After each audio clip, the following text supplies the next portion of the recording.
갈릴리의 먼지 나는 거리들을 걷기 훨씬 전에도 예수님은 이미 존재하셨습니다. 하지만 세상이 알고 있는 방식과는 다른 모습이었습니다. 성경은 사람들이 감히 상상하지 못하는 예수님의 또 다른 모습을 드러냅니다. 그리고 이 모습이 한 평범한 사람에게 계시되었을 때 그 충격은 너무도 커서 그는 죽은 자처럼 땅에 엎드러졌습니다. 이것은 성경 전체에서 가장 두렵고 영광스럽고 계시적인 환상에 대한 이야기이며 요한계시록에 기록되어 있습니다. 단순히 희망의 환상이 아니라 예수님의 신성을 가장 순수하고 영원한 형태로 마주하는 직접적인 대면입니다. 그리스도와 함께 걸었던 사도 요한은 자신의 두 눈으로 진짜 예수님을 보았습니다. 이전에 바닷가에서 함께 식사하던 분이 이제는 비교할 수 없는 영광으로 둘러싸인 모습으로 나타나셨습니다. 이제 더 이상 평범한 인간의 모습은 없었습니다. 요한계시록 1장에서 요한은 모든 일이 벌어진 현장으로 우리를 인도합니다. 그는 밤모 섬에 유배되어 있었고 어느 평범한 경배의 날에 갑자기 등 뒤에서 강력한 음성을 들었습니다. 그것은 익숙한 목소리가 아니었습니다. 침묵을 가르듯 울리는 나팔소리 같았습니다. 그는 몸을 돌렸고 그가 본 것은 이성으로는 도저히 설명할 수 없는 것이었습니다. 7 금초대 사이에 인자 같은 이가 발까지 닿는 옷을 입고 가슴에 금띠를 띠고 서 계셨습니다. 이것이 요한이 처음으로 묘사한 모습입니다. 그러나 묘사가 계속될수록 그가 보고 있는 것이 자신의 이해를 뛰어넘는 것임이 점점 더 분명해집니다. 머리카락은 양털처럼 눈처럼 희었고 눈은 불꽃 같았습니다. 발은 빛나는 노소에 같았고 음성은 많은 물소리와 같았습니다. 그의 입에서는 날카로운 양날의 검이 나오고 있었으며 얼굴은 태양이 온전히 빛날 때처럼 빛나고 있었습니다. 이 말씀은 요한계시록 1장 13절에서 16절에 기록되어 있습니다. 요한이 본 것은 상징이 아닙니다. 그것은 계시입니다. 예수님의 영광스러운 모습, 곧 영원 전부터 실제로 그러하신 모습입니다. 창조 이전부터 하나님과 함께 계셨던 동일한 분, 이제는 장막 없이 제한 없이 인간성을 숨기지 않은 채 위엄과 영광으로 드러나신 것입니다. 이 땅에서 예수님의 따뜻한 손길을 경험했던 요한은 이제 우주의 권세와 높이 들린 본성을 마주하고 있었습니다. 예수님이 바로 하나님이심을 체험한 것입니다. 그 충격은 즉각적이었습니다. 요한은 이렇게 기록합니다. 내가 그를 볼 때에 그의 발 앞에 엎드러져 죽은 자같이 되었노라. 이것은 17절에 나옵니다. 단순한 경외심이 아니라 거룩한 두려움이었습니다. 영광스러운 예수님의 임재는 은혜 없이는 어느 인간도 감당할 수 없는 것이었습니다. 그때 예수님께서 요한에게 손을 대시며 말씀하십니다. 두려워하지 말라. 나는 처음이요 마지막이니 곧 살아있는 자라. 내가 전에 죽었었노라. 볼지어다 이제 세세토록 살아있으며 사망과 음부의 열쇠를 가졌노라. 이 말씀은 단지 예수님이 누구신지를 드러낼 뿐 아니라 그분이 무엇을 다스리시는지도 보여줍니다. 그분은 시간의 주관자이시며 모든 것의 시작과 끝이십니다. 죽음을 이기신 분, 인류의 영원한 운명을 쥐고 계신 분입니다. 의심의 여지가 없습니다. 요한이 본 것은 바로 하나님의 현현이었습니다. 여전히 예수님을 단순한 역사적 인물, 선생 혹은 선지자로만 보려는 많은 사람들이 있지만 여기서 예수님은 신성의 모든 속성을 지닌 모습으로 나타나십니다. 이 장면은 상징적 사파도, 예언적 은유도 아닙니다. 그것은 예수님의 진정한 모습을 공식적으로 드러내는 장면입니다. 더 이상 고난받는 종이 아니라 영광스러운 왕이십니다.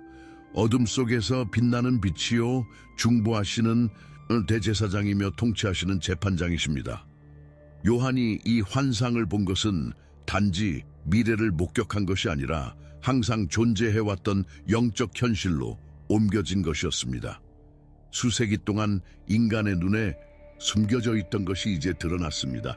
그것은 겁을 주기 위함이 아니라 깨우기 위한 것이었습니다. 그리고 이것이 예수님의 영광스러운 모습이라면 자연스럽게 떠오르는 질문은 이것입니다. 왜 예수님은 이전에는 이런 모습으로 자신을 드러내지 않으셨을까? 왜 세상은 그분을 하늘의 주가 아니라 단순한 몫으로 알게 되었을까? 왜 이 영원한 존재가 인간의 연약한 육신 뒤에 자신을 숨기셨을까? 그분이 이 땅에서 숨기셨던 위엄, 요한이 본 그 영광스러운 분, 불꽃 같은 눈과 많은 물소리 같은 음성을 가진 그분은 거의 익명으로 인간들 사이를 걸으셨던 동일한 분이십니다. 요한계시록에 기록된 그 환상과 나사렛에서 살았던 인간 예수님 사이의 차이는 깊고도 계시적입니다. 그 차이는 정체성의 변화가 아니라 의도적인 선택이었습니다. 위험이 사라진 것이 아니라 숨겨졌던 것입니다. 그리고 그것은 사랑 때문이었습니다. 사도 바울은 빌립보서에서 이 신비를 열어 보이며 이렇게 말합니다. 그는 자기를 비워 종의 형체를 가지사 사람들과 같이 되셨고, 빌립보서 2장 7절에 기록되어 있습니다. 비우스였다는 표현은 신성을 상실했다는 의미가 아니라 자신의 영광을 드러내는 것을 자발적으로 포기하셨다는 의미입니다. 예수님은 본질적으로 여전히 하나님이셨지만 외형적으로는 그렇게 보이지 않기로 결정하셨습니다. 그분은 여전히 알파요 오메가 처음이요 마지막이셨지만 자신의 찬란한 임재의 빛을 평범한 인간의 삶 뒤에 감추셨던 것입니다. 예수님은 인간들 사이에서 사시는 동안 결코 영원성을 잃지 않으셨습니다. 갈릴리의 흙먼지를 밟을 때마다, 자비를 베푸는 손길마다, 인간의 고통 앞에서 흘린 눈물마다 그 모든 것은 말씀으로 모든 것을 창조하신 그 동일한 분이 하신 일이었습니다. 요한은 그의 서신에서 이렇게 말합니다. 태초에 말씀이 계셨고 말씀이 하나님과 함께 계셨으며 말씀은 곧 하나님이셨다. 요한복음 1장 1절. 창조주께서 피조물이 되셨지만 여전히 그분 자신이셨습니다. 30년 동안 그는 나사렛에서 눈에 띄는 영광 없이 살았습니다. 하늘의 군대도 후광도 극적인 표적도 없었습니다. 조용히 자라며 순종하고 겸손하셨습니다. 공생애를 시작하시고 설교하고 병을 고치며 표적을 행하신 후에도 많은 이들이 그분을 알아보지 못했습니다. 이사야는 수세기 전에 이미 예언했습니다. 그는 흠모할 만한 모양도 없고 우리가 보기에 아름다움도 없었다. 이사야 53장 2절. 예수님의 위대함은 외모에 있는 것이 아니라 본질에 있었습니다. 단 한마디로 군중을 지배하실 수 있었지만 고소자들 앞에서는 침묵하셨습니다. 천사들의 군대를 부를 권세가 있으셨지만 십자가에 달리셨습니다. 요한계시록에서 본 그 영광스러운 분은 죽음을 앞두고 무릎 꿇고 제자들의 발을 씻기신 바로 그분이셨습니다. 그것은 영광을 잊은 것이 아니라 숨기기로 한 의도였습니다. 이 선택은 신적 사랑의 가장 순수한 표현 중 하나입니다.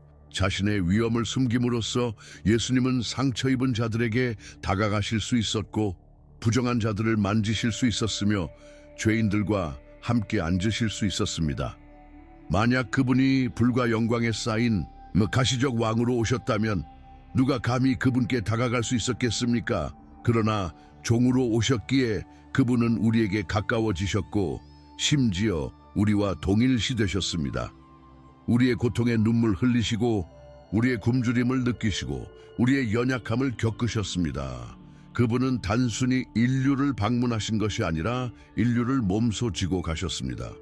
그럼에도 불구하고 그의 영광은 때때로 살짝 드러났습니다. 예를 들어 변화산에서는 베드로와 야고보와 요한이 태양처럼 빛나는 그분의 모습을 보았고 그의 옷은 빛처럼 빛났습니다.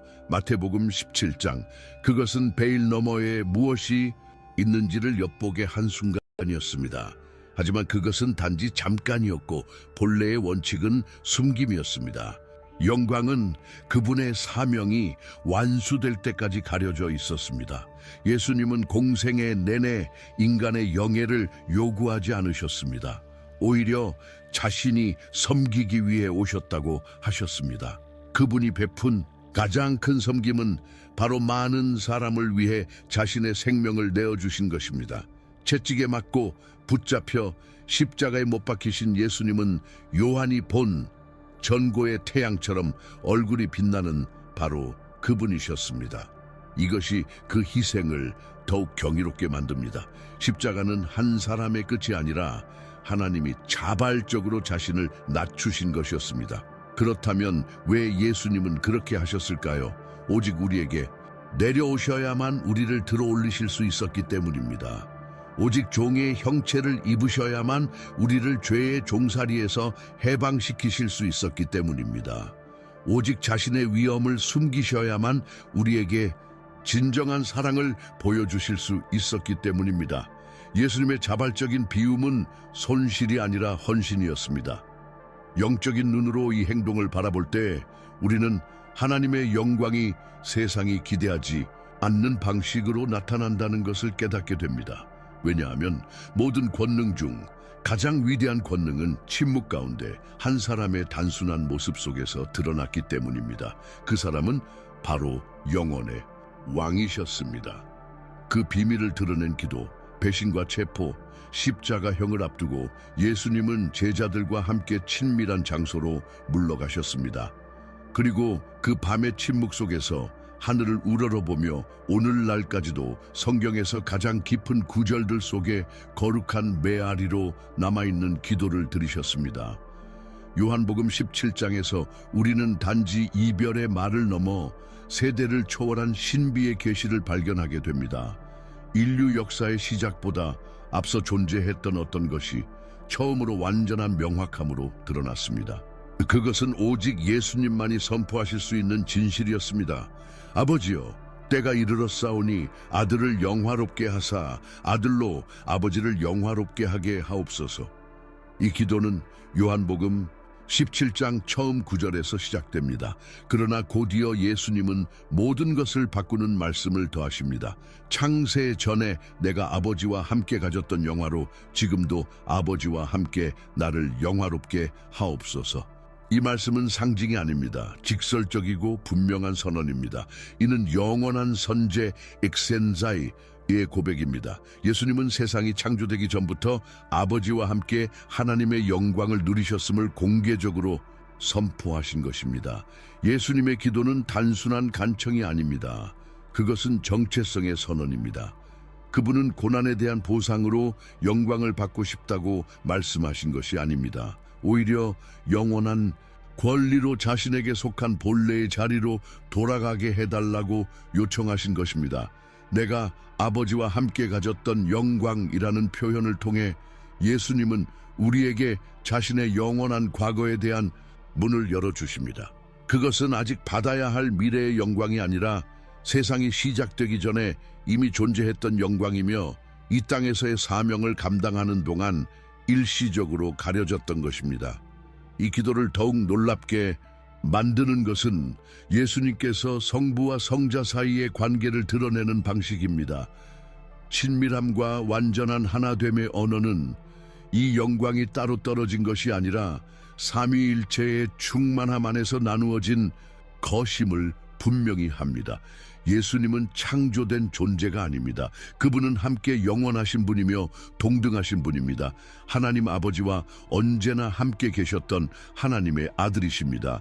이사야 42장 8절에서 하나님은 이렇게 선언하십니다. 나는 여호와니 이는 내 이름이라. 나는 내 영광을 다른 자에게 주지 아니하며 내 찬송을 우상에게 주지 아니하리라. 그런데 그 영광이 그리스도와 나누어졌다는 사실은 단 하나의 의미를 가집니다. 예수님은 곧 여호와이십니다. 이 말씀을 기록한 요한은 그 자리에서 예수님의 신성의 본질이 드러나고 있음을 깨달았습니다. 그는 시간의 경계를 초월하는 비밀을 주님의 입에서 직접 들었습니다.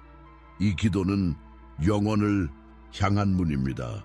그것은 곧 원수들에게 넘겨지실 아들이 자신의 본질이 땅의 것이 아님을, 자신의 사명이 베들레헴에서 시작된 것이 아니라 모든 하늘을 초월한 영광스러운 보좌에서 시작되었음을 담담히 선언하는 것입니다. 게다가 예수님은 이 기도를 더욱 인상 깊게 만드는 또 하나의 세부 사항을 언급하십니다. 영생은 곧 유일하신 참 하나님과 그가 보내신 자 예수 그리스도를 아는 것이니이다. 여기서 예수님은 하나님을 아는 것과 자신을 아는 것을 하나로 연결하십니다. 하나님을 아는 것은 곧 그리스도를 아는 것입니다. 이 계시 없이는 영생도 없습니다. 예수님의 신성은 기독교 신앙의 부속물이 아니라 그 중심입니다. 그분은 단지 하나님께 이르는 길이 아니라 하나님이 자신에게 우리를 이끄시는 분이십니다. 예수님은 평생 동안 자신이 오신 목적에 충실하셨습니다. 아버지를 영화롭게 하는 것이었습니다. 그분은 병을 고치고 가르치고 대면하고 사랑하면서 모든 일에서 하나님의 거룩함과 선하심을 나타내기 위해 애쓰셨습니다. 그리고 이제 마지막 헌신을 앞두고 그분은 그 숨겨진 영광이 다시 드러나기를 간구하십니다.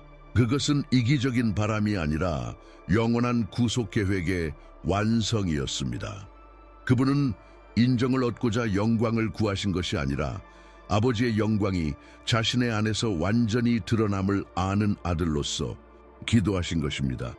요한복음 17장의 기도는 단순한 역사적 기록이 아닙니다. 그것은 예수님의 마음을 엿보게 하는 창입니다. 영혼에서부터 뛰는 그 마음은 아버지를 헤아릴 수 없는 깊이로 알고 자발적으로 세상에 오셔서 자신의 영광을 숨기고 우리의 죄를 짊어지기로 결정하셨습니다. 그리고 이제 희생을 앞두고 그분은 소수만이 깨달았던 비밀을 밝히십니다. 기도하며 무릎 꿇고 계신 그 사람이 곧 영원하신 하나님이셨고 언제나 계셨던 그 자리로 돌아가기를 간절히 바라고 계셨던 것입니다. 그분은 모든 것의 시작에 계셨습니다. 모든 것이 시작되기 전, 땅이 형태를 갖추기 전, 하늘이 존재하기 전, 첫 번째 별이 창공에 빛나기 전에도 이미 존재가 있었고 음성이 있었으며 계획이 있었습니다. 그 영혼 속에서 예수님은 계셨습니다. 미래의 개념으로서가 아니라 구속 계획의 일부로서가 아니라 창조의 실제 행위자이자 현재의 존재로서 영광으로 충만하신 분으로 존재하셨습니다. 성경은 그 웅장한 서두에서 단지 창조를 소개하는 데 그치지 않고 그 시작이 단순한 출발점이 아니라 살아계신 하나님의 역동적 표현임을 보여줍니다. 그리고 그 역동성 안에 바로 아들이 계십니다. 창세기 1장 1절에는 이렇게 기록되어 있습니다. 태초에 하나님이 천지를 창조하시니라. 히브리어로 하나님이라는 단어는 엘로힘이며 이는 복수형이지만 동사는 단수형으로 쓰였습니다. 이것만으로도 이미 놀라운 점을 시사합니다. 이는 다신교가 아니라 하나이면서도 완전한 다중성을 가진 하나님을 뜻합니다. 단수 이름 안에 포함된 복수성은 성경 계시의 가장 첫 부분부터 삼위일체의 존재를 은연중에 드러냅니다. 그리고 그 창조의 순간에 아들은 성부와 성령과 함께 일하고 계셨습니다. 요한은 복음서의 서두에서 이 사실을 분명히 밝힙니다.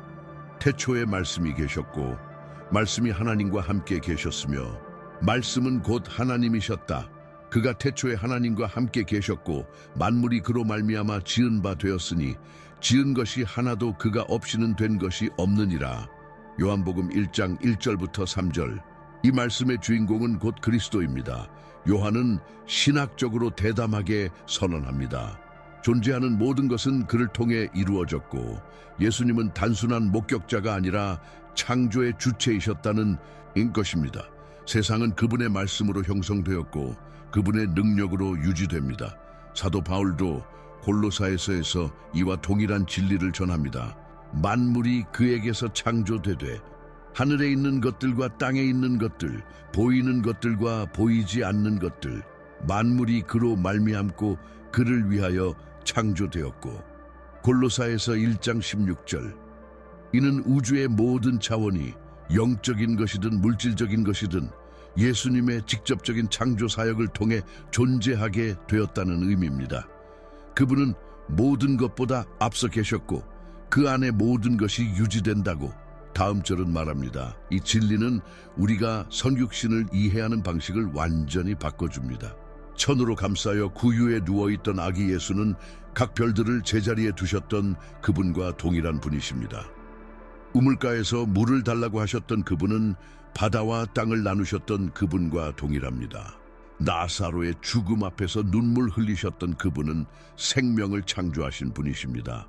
요한이 계시록에서 본 영광과 예수님이 기도 중에 간구하신 그 영광은 이미 창조의 시작부터 존재하던 것입니다. 잠언 8장에서는 지혜를 의인화한 묘사를 통해 많은 신학자들이 시적인 방식으로 그리스도를 가리킨다고 해석합니다.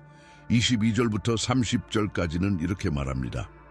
여호와께서 그 조화의 시작 곧 태초에 일하시기 전에 나를 가지셨으며 만세 전부터 태초부터 땅이 생기기 전부터 내가 세움을 입었나니 그가 하늘을 지으실 때에 내가 거기 있었고 이 음성은 창세 전부터 계셨던 존재를 드러냅니다. 아버지 옆에서 함께 창조에 참여하고 지켜보던 지혜, 곧 영원한 아들의 초상입니다. 이 신학적 진리는 단순한 교리적 호기심을 넘어서 예수님의 가치와 창조에 대한 권위를 규정짓습니다. 그분이 시작에 계셨다면 존재하는 모든 것은 그분의 권위 아래 있습니다. 그분이 시간보다 앞선 분이시라면 시간의 제약을 받지 않으십니다. 그분이 창조의 행위자라면 역사의 주관자이기도 하십니다. 모든 것이 그로 말미암고 그를 위하여 창조되었다면 구속은 대체 계획이 아니라 영원한 목적의 연속입니다. 성육신에서 일어난 일이 얼마나 위대한지 이해하려면 오신 분이 누구였는지를 알아야 합니다. 단지 보냄받은 존재가 아닙니다. 창조주 자신이 피조물 속으로 들어오신 것입니다. 화가가 자신의 그림 속으로 들어가고 건축가가 자신이 지은 집에 거하신 것입니다. 영원하신 하나님께서 인간이 되셔서 그분의 완전한 작품을 다시 회복하시려 오신 것입니다. 이 인식은 우리에게 경외의 새로운 차원을 열어줍니다. 예수님의 이름은 신약에서부터 시작된 것이 아닙니다. 그 이름은 창세기부터 요한계시록까지 성경의 모든 페이지에 얽혀 있습니다. 그분은 처음부터 살아있는 말씀, 보이지 않는 하나님의 형상, 아버지의 본체의 정확한 표현이십니다. 요한이 영광 가운데 본 그분은 바로 태초에 빛이 있으라고 말씀하셨고 그 말씀에 빛이 있었던 바로 그분이십니다. 예수님은 곧 하나님이십니다. 영적인 깨달음과 단순한 종교를 구분짓는 진리가 있다면 바로 이것입니다. 예수님은 단지 깨달음을 얻은 사람이 아니었고 칭송받는 선지자도 아니었으며 특별한 권세를 가진 피조물도 아니었습니다. 그분은 곧 하나님이십니다. 이 선언은 비유도 아니고 시적인 표현도 아닌 문자 그대로의 사실입니다. 그리고 그 이상으로 기독교 신앙의 중심축입니다. 왜냐하면 예수님의 완전한 신성이 없다면 복음 전체는 그 기초를 잃게 되기 때문입니다. 예수님 자신은 공생애 내내 말씀과 행동을 통해 자신의 본질이 신적인 것임을 분명히 드러내셨습니다. 그분의 본질은 인간의 신성이 더해진 것이 아니라 신성이 인간성을 입으신 것이었습니다. 요한복음 10장 30절에서 예수님은 이렇게 선언하셨습니다. 나와 아버지는 하나이니라. 그분은 생각의 일치나 목적의 조화를 말씀하신 것이 아닙니다. 본질의 일치를 말씀하신 것입니다. 종교 지도자들의 반응은 즉각적이었습니다. 그들은 돌을 들어 예수님을 치려고 했습니다. 왜냐하면 그분이 말씀하신 바를 명확히 이해했기 때문입니다. 그들은 예수님을 신성모독죄로 몰았습니다. 사람이면서 스스로 하나님이라 주장한다는 이유였습니다. 하지만 예수님은 그들의 이해를 부정하지 않으셨습니다. 오히려 자신의 정체성을 대담하게 재확인하셨습니다. 왜냐하면 그 정체성은 그분의 사명과 분리될 수 없는 것이었기 때문입니다. 예수님은 살아계시는 동안 히브리 성경에서 오직 하나님께만 사용되는 이름과 속성을 자신에게 적용하셨습니다. 가장 강력한 선언 중 하나는 요한계시록에서 나타납니다. 나는 알파와 오메가요, 처음과 마지막이요, 시작과 끝이라. 이 선언은 여러 차례 반복되며 동일한 목적을 지닙니다. 그 누구도 예수님보다 앞서지 않으며 그 누구도 그분 뒤에 오지 않습니다. 그분은 기원이 없고 후계자도 없습니다. 그분은 영원하십니다. 그리고 이 특성은 이스라엘의 하나님께만 속한 것입니다. 이사야 42장 8절에서 하나님은 이렇게 선언하십니다. 나는 여호와라, 이는 내 이름이라. 내 영광을 다른 자에게 주지 아니하며 내 찬송을 우상에게 주지 아니하리라. 그럼에도 불구하고 우리는 요한복음 17장에서 예수님이 그 영광을 받으시고 나누시는 모습을 봅니다. 하나님이 자신의 영광을 누구와도 나누지 않으신다면, 그리고 예수님이 그 영광을 가지신다면 예수님은 하나님 외에 다른 분일 수 없습니다. 이것은 어떤 중간 해석의 여지를 남기지 않는 영적 등식입니다. 예수님이 자신이 말씀하신 분이 아니시라면 그분의 모든 메시지는 무너지게 됩니다. 이름뿐만 아니라 행동도 그렇습니다. 오직 하나님만이 죄를 용서하실 수 있는데 예수님은 죄를 용서하셨습니다. 오직 하나님만이 말 한마디로 바람과 파도를 잠잠케 하실 수 있는데 예수님은 바다에 명령하셨습니다. 오직 하나님만이 경배받을 자격이 있으신데 예수님은 경배를 받으셨고 그것을 거절하지 않으셨습니다. 이 모든 순간마다 예수님은 요한계시록에서 요한이 완전히 목격하게 될 사실, 즉 자신이 하나님이심을 세상에 점진적으로 계시하고 계셨습니다. 많은 사람들은 예수님을 하나님의 아들로 이해하지만 이 표현의 깊이를 완전히 파악하지 못합니다. 성경 문화에서 아들이라는 표현은 열등함이나 종속성을 의미하는 것이 아닙니다. 그것은 동일한 본질을 의미합니다. 아들은 아버지의 모든 것을 상속받습니다. 왜냐하면 동일한 본질을 지니고 있기 때문입니다. 히브리서 1장 3절에서는 예수님을 이렇게 설명합니다. 그는 하나님의 영광의 광채시요 그 본체의 형상이시라. 예수님은 하나님의 그림자도 반사된 모습도 아닙니다. 그분은 하나님의 정확한 표현이십니다. 예수님을 보는 것은 곧 아버지를 직접 보는 것입니다. 이 계시는 영원한 영향을 미칩니다. 예수님이 하나님이시라면 그분이 하신 모든 말씀은 절대적인 권위를 지닙니다. 그분의 명령은 단순한 스승의 조언이 아니라 창조주의 명령입니다.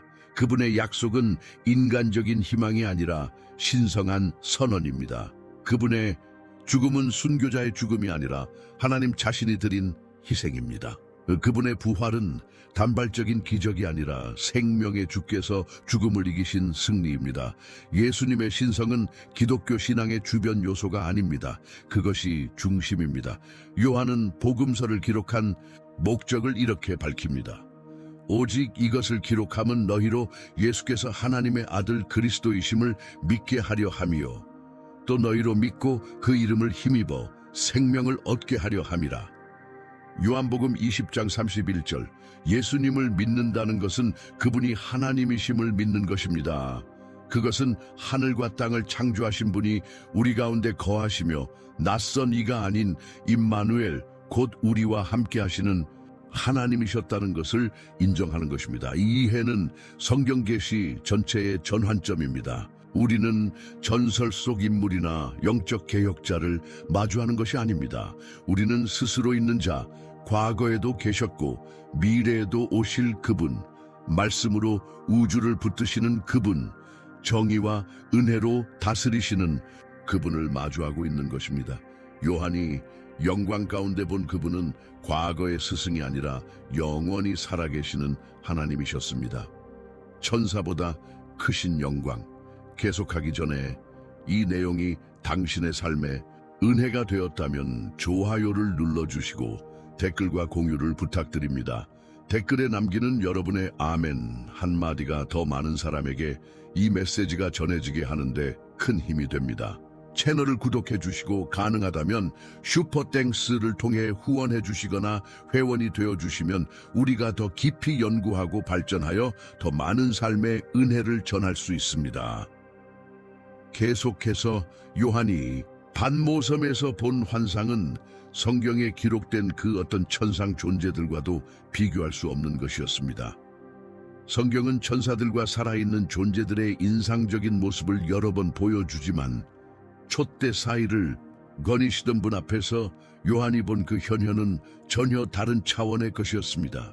예수님의 영광은 유사한 것이 아니라 비교 불가한 것이었습니다. 반사된 것이 아니라 본질에서 우러나오는 것이었습니다. 그리고 이 구분은 매우 중요합니다. 천사들이 아무리 고귀하더라도 그들은 신적 본질을 나누지 않습니다. 반면 예수님은 위엄으로 옷 입은 하나님이십니다. 요한은 자신이 본 장면을 묘사하면서 다니엘과 에스겔의 예언적 환상을 떠올리게 하는 표현들을 사용합니다. 요한계시록 1장 14절과 15절에서 그는 이렇게 기록합니다. 그의 머리와 털의 희기가 흰 양털 같고 눈 같으며 그의 눈은 불꽃 같고 그의 발은 풀무불에 단련한 빛난 주석 같고 그의 음성은 많은 물소리 같더라. 이 표현은 다니엘서 10장에 환상을 직접 연상시킵니다. 거기서 다니엘은 눈이 타오르는 횃불 같고 팔과 발이 빛나는 노소에 같으며 목소리가 무리의 소리 같은 존재를 봅니다. 에스겔 또한 하나님의 보좌에 대한 환상에서 유사한 묘사를 사용합니다. 에스겔 1장에서 그는 번개처럼 움직이며 얼굴이 빛나고 발은 빛나는 노소에처럼 반짝이는 천상 존재들을 봅니다. 그러나 이 모든 장면은 하나님의 영광을 반사한 것이며 파생된 빛입니다. 반면 예수님의 경우 그 영광은 그분의 본질에서부터 흘러나오는 것입니다. 가장 중요한 차이는 바로 기원에 있습니다. 천사들은 하나님의 창조물로 그분의 영광을 반사합니다. 예수님은 그 영광을 나누시는 분이십니다. 왜냐하면 그분은 아버지와 동일한 본질을 가지셨기 때문입니다. 천사들은 받은 빛으로 빛나지만 예수님은 스스로 빛이십니다. 히브리서 1장 3절에서 우리는 이렇게 읽습니다. 그는 하나님의 영광의 광채시요 그 본체의 형상이시라. 천사들은 사자로 보내진 존재들입니다. 예수님은 말씀 그 자체이십니다. 히브리서의 저자는 첫 장들에서 이 우월성을 강조합니다.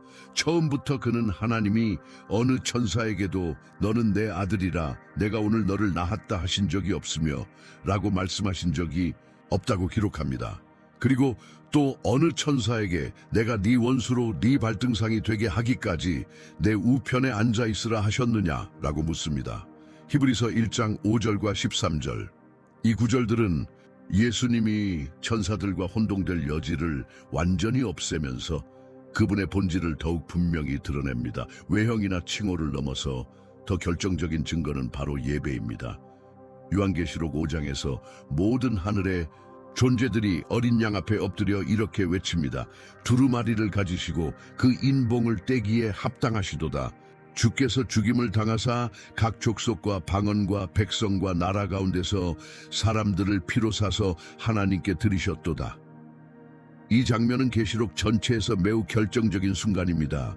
주저함도 모호함도 없습니다. 모든 피조물이 예수님의 존귀함을 인정하며 이는 오직 하나님께만 해당되는 존귀함입니다. 요한이 본 그 환상은 단순히 그리스도를 찬양하는 것이 아니라 그분이 모든 것 위에 계심을 분명히 보여줍니다. 불꽃 같은 눈은 완전한 통찰력과 순전함, 완전한 심판의 권위를 상징합니다. 빛나는 주석 같은 발은 견고함과 권세를, 많은 물소리 같은 음성은 창조의 무게와 하늘과 땅을 창조하신 말씀의 권위를 담고 있습니다. 어느 천사도 이와 같은 속성으로 묘사된 적이 없습니다. 이 초월적 영광은 피조물의 것이 아닙니다. 창조주의 것입니다. 하늘이 그 앞에 무릎 꿇고 천사들이 그 앞에 엎드려 경배하며 선지자들이 그 앞에서 엎드릴 때 부정할 수 없습니다. 요한이 본인은 단순한 하늘의 사자가 아니라 영원하신 왕이십니다. 태초에 빛이 있으라고 말씀하신 그분, 때가 참에 육신을 입으신 그분, 이제 부활하여 하늘 보좌에 높이 들리신 그분이십니다. 그분은 하늘과 지옥의 열쇠를 가지셨습니다. 요한이 예수님의 영광 앞에 죽은 자처럼 엎드렸을 때 한 손이 그의 어깨에 닿았습니다. 하늘을 울리고 땅을 진동시킬 듯한 그 음성이 부드럽게 말했습니다. 두려워하지 말라. 나는 처음이요 마지막이니 곧 살아있는 자라. 내가 전에 죽었었노라. 볼지어다 이제 세세토록 살아있으며 사망과 음부의 열쇠를 가졌노라. 요한계시록 1장 18절. 이 말씀은 인간의 모든 한계를 초월한 진리를 선언합니다. 예수님은 생명과 죽음, 그리고 모든 존재의 영원한 운명에 대한 절대적인 주권을 가지신 분이십니다. 고대 세계에서 열쇠를 가진 자는 입구를 지키는 자였으며 출입을 허락하거나 거절할 수 있는 유일한 권한자였습니다. 열쇠를 가진다는 것은 정당하고 의심할 여지 없는 권세를 의미했습니다. 예수님은 이 열쇠들을 최근에 쟁취한 전리품으로서 말씀하신 것이 아닙니다. 부활하신 주님으로서 이제는 많은 이들이 두려워하고 소수만이 이해하는 삶의 끝과 그 너머에 대한 완전한 권세를 가지셨음을 선언하신 것입니다. 그분은 단지 죽음을 이기신 것이 아니라 죽음을 지배하십니다. 예수님께서 죽음의 열쇠를 가지고 계시다고 선언하실 때 그것은 인류의 마지막 적이 이제는 더 이상 통제 불가능한 위협이 아니라는 의미입니다. 그분은 깊은 곳까지 내려가 무덤의 권세를 이기시고 완전한 권위로 다시 살아나셨습니다. 죽음은 이제 분리와 상실을 상징하는 것이 아니라 그리스도의 통치 아래에 있는 관문이 되었습니다. 그분의 허락 없이는 어느 누구도 그 경계를 넘을 수 없습니다. 어느 영혼도 그분의 시야 밖에 놓이지 않습니다. 그분은 보이지 않는 영역의 주이기도 하십니다.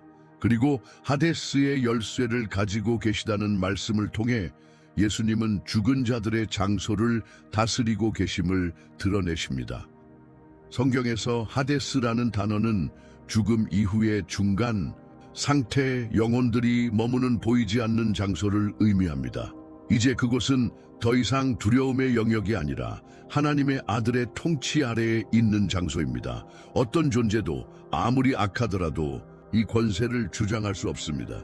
심지어 사탄조차도 이러한 권위를 가질 수 없습니다. 이것은 매우 중요한 진리입니다. 사탄은 지옥의 주인이 아닙니다. 그는 패배한 자로서 결국 그곳에 던져질 존재입니다. 그곳을 열고 닫을 수 있는 유일한 분은 예수님이십니다. 이 권세는 잔인한 힘으로 얻어진 것이 아니라 자발적인 희생을 통해 얻어진 것입니다. 예수님은 십자가에서 자신의 생명을 내어주심으로써 우리가 받아야 할 형벌을 대신 짊어지셨습니다. 그분은 인간으로서 죽음을 경험하셨지만 하나님으로서 승리의 부활을 이루셨습니다. 그 부활은 단순한 생명의 회복이 아니라 그분이 모든 영역, 땅의 것, 하늘의 것, 영원의 것 위에 군림하신다는 공적 선언이었습니다. 바울이 빌립보서에서 기록한 대로 하나님이 그를 지극히 높여 모든 이름 위에 뛰어난 이름을 주사 하늘에 있는 자들과 땅에 있는 자들과 땅 아래에 있는 자들로 모든 무릎을 그 이름에 꿇게 하셨느니라. 빌립보서 2장 9절과 10절 이 진리는 우리가 죽음을 바라보는 관점을 완전히 바꿔줍니다. 세상은 죽음을 끝이라고 생각하지만 그리스도를 믿는 자들에게 죽음은 생명의 주께서 친히 인도하시는 전환일 뿐입니다. 우리의 영원한 미래에 관한 어떤 것도 그분의 손밖에 있지 않습니다. 그분은 열쇠를 가지고 계십니다. 그분은 통치하십니다. 그분은 각 생명이 어디로 인도될지 정확히 아십니다. 그것은 우연이 아니라 공의와 진리, 은혜에 따라 결정됩니다. 예수님이 열쇠를 들고 계신다는 이 이미지는 상징이 아닙니다. 그것은 그분의 영적 주권에 대한 명확한 증거입니다. 그분은 이 권한을 누구와도 공유하지 않으십니다. 어떤 재판도, 어떤 권력도, 이 세상의 그 무엇도 그분의 결정을 막을 수 없습니다. 영원은 그분의 직접적인 통치 아래 있습니다. 그리고 그 권세는 단지 심판하기 위한 것이 아니라 해방하기 위한 것이기도 합니다. 얼마나 많은 이들이 죽음의 공포, 지옥의 두려움, 쌓인 죄책감 속에 갇혀 살아가고 있을까요? 하지만 열쇠를 가진 그분은 또한 은혜의 문을 여시는 분이십니다.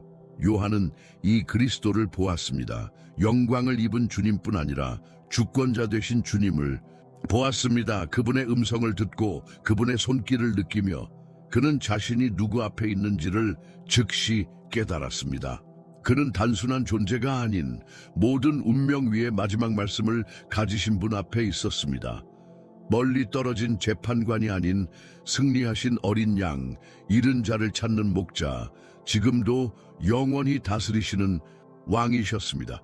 그분이 왜 요한에게 이런 모습으로 나타나셨는가? 요한은 이미 예수님을 알고 있었습니다. 그분과 함께 걷고 그분의 음성을 듣고 마지막 만찬에서 그분의 가슴에 기대었습니다. 그분의 기적을 보고 가르침을 듣고 죽음과 부활을 목격했습니다. 그러나 그가 반모섬에서 보게 된 것은 그 어떤 과거의 경험으로도 준비될 수 없는 것이었습니다. 외롭고 박해 가운데 있던 그에게 주어진 이 계시는 단순한 위로가 아니라 그리스도의 하늘의 위엄이 저항할 수 없는 방식으로 드러난 것이었습니다. 그렇다면 왜 하필 그 순간에 예수님은 이렇게 영광으로 자신을 드러내신 것일까요? 요한계시록은 단순한 미래 예언의 책이 아닙니다. 그것은 명확한 선언으로 시작됩니다. 예수 그리스도의 계시라. 이는 하나님이 그에게 주사 반드시 속히 일어날 일들을 그 종들에게 보이시려고. 요한계시록 1장 1절. 이 계시는 단지 사건에 관한 것이 아닙니다. 본질적으로 한 인물에 관한 것입니다. 예수 그리스도에 관한 것이며 이제는 더 이상 가려지지 않은 권세와 영광의 모습으로 드러나는 분에 대한 계시입니다.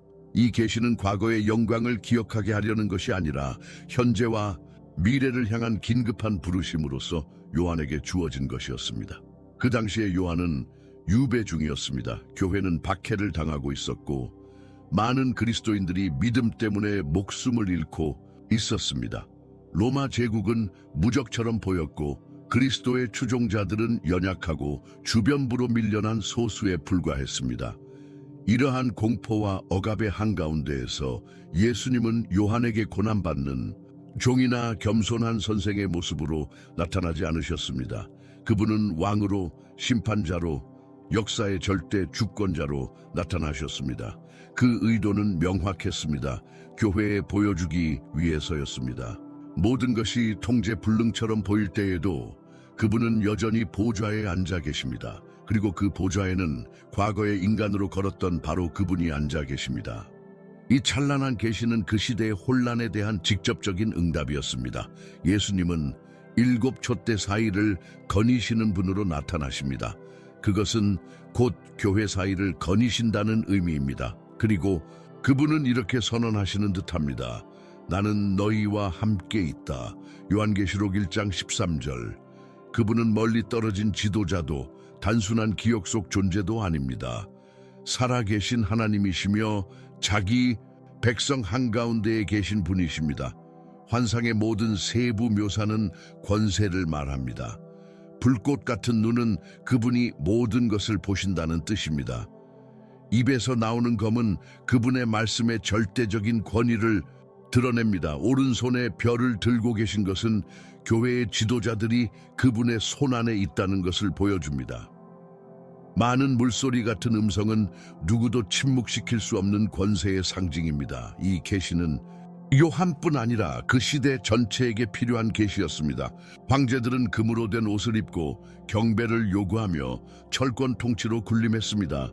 그러나 예수님은 제사장의 옷을 입고 영원한 권세의 음성을 가지신 분으로 나타나십니다.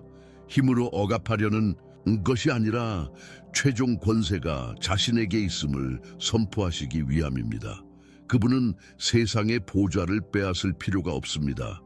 왜냐하면 하늘의 보좌에서 이미 다스리고 계시기 때문입니다. 이 계시는 또한 많은 이들이 가지고 있었던 제한된 그리스도에 대한 시각을 바로잡기 위한 것이었습니다. 시간이 지나면서 제자들조차도 예수님을 단지 과거에 살았던 인물, 죽고 부활한 후 유산을 남긴 자로만 여길 수 있었습니다. 하지만 요한계시록은 그런 생각을 철저히 깨뜨립니다. 예수님은 기억이 아닙니다. 그분은 실제입니다. 그분은 지금도 살아계시며 열쇠를 가지셨고 백성들 가운데를 거니시며 다시 오실 분이십니다. 그 목적은 경외심을 회복하고 믿음을 되살리며 희망을 다시 불붙게 하기 위함이었습니다. 요한이 이 환상을 보았을 때 그는 죽은 자처럼 엎드렸습니다. 육체적인 두려움 때문이 아니라 자신이 누구 앞에 있는지를 즉시 인식했기 때문입니다. 그것은 동일한 예수님이셨지만 이제는 그 충만함 가운데 계신 분이셨습니다. 그리고 이 비전이야말로 현대 세계가 다시 마주해야 할 예수님의 모습입니다. 단지 문화적 이미지가 아니라 제한된 묘사가 아니라 살아계신 하나님의 아들이신 그분의 계시입니다. 영광 가운데 계시고 주권자시며 지금도 역사하시는 그분은 단지 위로하시기 위해 요한에게 나타나신 것이 아니라 모든 시대에 내가 중심이다 라고 기억하게 하시기 위함이었습니다. 이 여정 동안 우리는 시간의 장막을 넘어서 모든 것이 있기 전 하나님과 함께 계셨던 그분을 바라보았습니다. 우리는 영원한 영광 가운데 계신 예수님을 목도했고 많은 물소리 같은 그분의 음성을 들었습니다. 그리고 그분이 단순히 기독교 신앙의 중심 인물이 아니라 하나님 자신이심을 깨달았습니다. 창조 이전의 선제에서부터 요한계시록의 영광스러운 계시에 이르기까지 예수 그리스도의 정체성은 분명하고 흔들림 없이 드러났습니다. 그분은 수많은 스승 중 하나가 아니었고 천사 같은 존재도 아니었습니다. 그분은 영원한 말씀, 우주의 창조주, 정의와 자비로 다스리시는 영광의 왕이십니다. 그분은 자신의 영광을 누구와도 나누지 않으십니다. 왜냐하면 그분 자신이 곧 영광이시기 때문입니다. 그분은 죽음과 영원의 열쇠를 가지고 계십니다. 왜냐하면 모든 것이 그분 안에서 유지되기 때문입니다. 이제 우리에게 남은 질문은 하나입니다. 만약 그분이 이 모든 것이라면 우리는 오늘 어떻게 살아야 할까요? 그 해답은 억지로 짜낼 필요가 없습니다. 우리가 본 모든 것 속에 이미 담겨 있습니다. 그분이 모든 창조의 중심이라면 우리의 삶도 그분을 중심으로 해야 합니다. 그분이 영원한 왕이시라면 우리의 모든 행위는 그분의 뜻 아래 있어야 합니다. 그분이 살아계신 하나님이시라면 우리의 존재는 그분과 연결될 때에만 의미를 가집니다. 그리고 그분이 우리를 구원하기 위해 자신의 영광을 숨기셨다면 우리는 어찌 무관심할 수 있겠습니까? 이 영광스럽고 영원하신 예수님은 오늘도 여전히 그분을 구주로만이 아니라 주로서 인정하려는 마음을 찾고 계십니다. 그분은 여전히 백성들 가운데를 거니시며 불꽃 같은 눈으로 정죄가 아닌 회복을 위해 바라보십니다. 그분은 살아계십니다. 그분은 다스리십니다. 그리고 그분은 다시 오실 것입니다. 이 메시지를 들으며 예수 그리스도께로 다시 돌아가기를 원하거나 처음으로 구원의 길을 걷고자 한다면 아래 댓글에 믿음과 진심으로 이렇게 고백해 보세요. 주 예수님, 나는 당신을 나의 유일하고 충분한 주님이자 구주로 영접합니다. 이미 그분께 당신의 삶을 드린 분이라면 기쁨으로 댓글에 이렇게 선언해 주세요. 아멘. 이것이 이 메시지가 더 많은 생명에게 닿도록 돕는 큰 힘이 됩니다.